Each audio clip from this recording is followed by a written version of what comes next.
Hello बच्चों, चलिए प्रश्न को देखते हैं। ऐसी दो धन संख्याएं ज्ञात कीजिए जिनका योग 16 हो तथा जिनके घनों का योग निम्नतम हो। तो यहाँ से हमको क्या बताना है? यहाँ देखिए, दो धन संख्याएं हमको ज्ञात करनी है जिनका योग 16 हो तथा जिनके घनों का योग हमारे पास क्या हो, निम्नतम हो। ये हमको बताना है। तो देखिए, सर्वप्रथम हम यहाँ पे मुख्य अवधारणा की बात कर लेते हैं। मुख्य अवधारणा देखिए, किसी भी फलन y बराबर एफ एक्स का अगर हमें क्या करना हो, निम्नतम उच्चतम मान ज्ञात करना हो, तो हम क्या करते हैं, सर्वप्रथम उसका अवकलज ज्ञात करते हैं। अवकलज जो है हमारे पास में एफ डैश एक्स बनेगा, उसको 0 के बराबर करेंगे। इसके बाद में इस समीकरण को जब हल करेंगे तो अल्फा एक, अल्फा दो, अल्फा तीन, इस प्रकार से हमारे पास में बहुत सारे मान मिलेंगे हमको।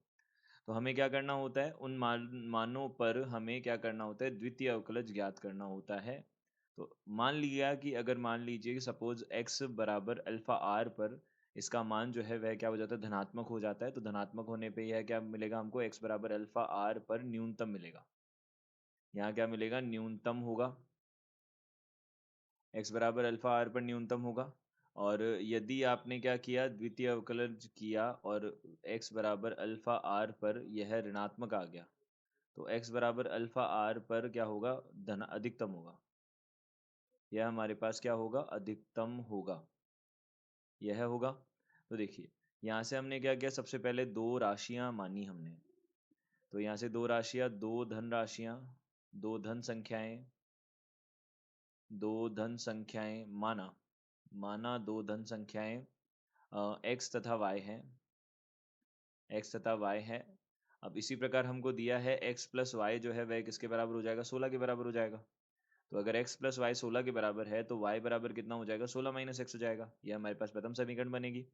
अब इसी प्रकार से हमें क्या करना है, हमें घनों का जो योग है उसे क्या करना है, निम्नतम करना है। तो हमारा जो फलन होगा जिसे हमको क्या करना है, अधिकतम या न्यूनतम करना है, वह क्या होगा हमारे पास, उसको हम घनों का योग बोलेंगे, घनों का योग। अब घनों के योग को हम s से प्रदर्शित कर रहे हैं। यह हमारे पास हो जाएगा x की घात 3 प्लस 16 माइनस एक्स की घात 3, इस प्रकार से बनेगा ये। अब हम क्या करेंगे, यह s है, इसका अवकलन करेंगे तो ds बटा dx करेंगे। तो x की घात 3 का अवकलन कितना होगा, 3x की घात 2, और प्लस यहाँ से 16 माइनस एक्स की घात यहाँ पे 3 है, इसका अवकलन होगा 3, 16 माइनस एक्स की घात 2, और यहाँ पे 16 माइनस एक्स का करेंगे तो माइनस 1 आ जाएगा यहाँ पे। तो यह माइनस 1 आ जाएगा। अब इसको हम क्या कर लेते हैं, हल कर लेते हैं। तो 3x की घात 2, यहाँ पे माइनस 3, यहाँ पे 16 माइनस एक्स की घात 2 बन जाएगा। यह बनेगा।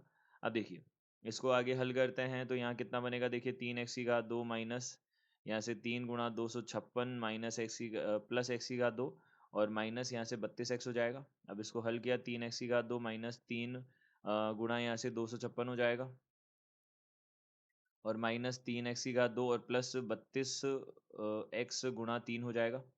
अब यहाँ से 3x की घात 2 से 3x की घात 2 कट गया, तो 3 गुणा यहाँ से 32x और माइनस 256, यहाँ पे यह बन जाएगा। यह हमारे पास बनेगा। अब देखिए, यहाँ से ये आ जाएगा हमारे पास ds बटा dx आ जाएगा। यह हमारे पास ds बटा dx आ जाएगा। अब इसका मान हमें क्या करना होगा, सबसे पहले सर्वप्रथम हमको इसका मान 0 करना होगा। तो ds बटा dx हमको हमने 0 किया।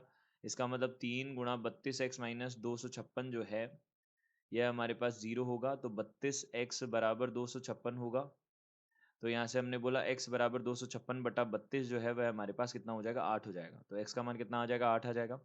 अब देखिए, हमें क्या करना होगा, इसका द्वितीय अवकलज से इसको हमें देखना होगा, सत्यापित करना होगा। तो d2x बटा dx की घात 2, यहाँ पे x बराबर कितने पे देखना है हमको, x बराबर 8 पे देखना है। तो x बराबर 8 पे देखा हमने, तो x बराबर 8 पे हमने इसको जांचा। तो इसका सबसे पहले अवकलन करेंगे। तो अवकलन किया तो ds बटा dx जो है वह हमारे पास में, अगर हम इसका दोबारा अवकलन करते हैं तो 32 गुणा 3 ही बनेगा। तो यहाँ से कितना हो जाएगा, देखिए यह हमारे पास में कितना हो जाएगा, 32 गुणा 3 96 होता है। तो यह 8 पे भी 96 ही रहेगा क्योंकि इसमें x का कोई मान तो है नहीं। तो यहाँ पे यह कितना हो जाएगा, बड़ा हो जाएगा 0 से, यानी कि धनात्मक हो जाएगा। तो यहाँ पे हम बोल सकते हैं यह न्यूनतम मान देगा, यानी कि x बराबर 8 पर, x बराबर 8 पर न्यूनतम मान मिलेगा हमको, न्यूनतम मान देगा। यह होगा। अब यह हमारे पास क्या होगा, न्यूनतम मान देगा x बराबर 8 पर। तो यहाँ से हम बोल सकते हैं जो अभिष्ट संख्याएं हैं, जो अभिष्ट संख्याएं वह हमारे पास क्या क्या हो जाएगी, x बराबर 8, और यहाँ से y बराबर भी 8 हो जाएगा, 16 माइनस 8 8 हो जाएगा। तो यहाँ पे यह दोनों संख्याएं हो जाएंगी, अभिष्ट संख्याएं x बराबर 8 y बराबर 8 होंगी, यही इसका उत्तर होगा। तो यहाँ से हम बोल सकते हैं दोनों संख्याएँ जो हमको चाहिए वह 8 और 8 हो जाएगी। उसके लिए जो घन है तीनों का, घन का योग जो है दोनों का, वह क्या हो जाएगा? निम्नतम हो जाएगा। तो दिए गए प्रश्न में जो अभिष्ट संख्याएँ हैं वह 8 और 8 होंगी। आशा करते हैं आपको समझ आया होगा। धन्यवाद।